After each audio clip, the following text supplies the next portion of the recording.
Out tonight at the Duval County Jail to decide who will be laid off first if City Council approves a more than 8% cut in money for the Sheriff's Office.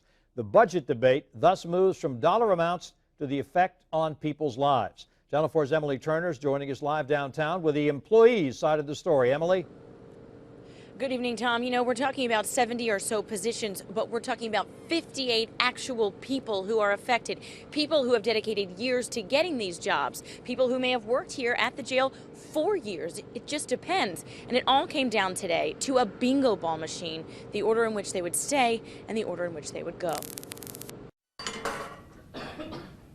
7. No winner, no jackpot.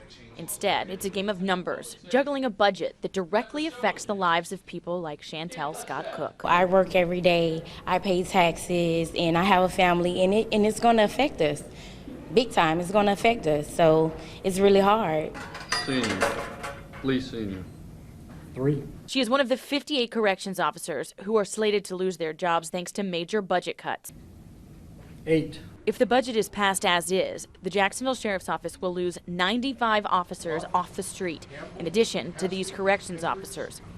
As sheriff, this is the hardest thing I've ever had to do. And for the hardworking men and women here, it will be a depressing scene just like this one. 71 community service officers have already gotten the boot. I think it's important that the public understand that this is about public safety. This is about people who are serving this community in a very important way. The bitter game of bingo is the civil services way of deciding what order these men and women will be let go 1. and rehired if it comes to that. But the sheriff says he needs millions to make that happen. The mayor says he doesn't want to go the way of Stockton, California. Well, I don't want to go the way of Chicago, Illinois either. It's already hard since, I'm trying to deal with my husband being laid off, trying to keep him encouraged, and then, now I got to go through it. So it's just hard for the both of us. Now, tomorrow, City Council will vote on millage rates, which will ultimately possibly decide what happens with the budget with the Sheriff's Office.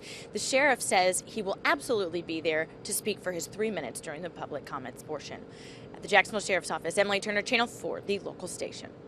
Emily, did the Sheriff's Office say why it invited reporters to this meeting about something so personal as losing a job?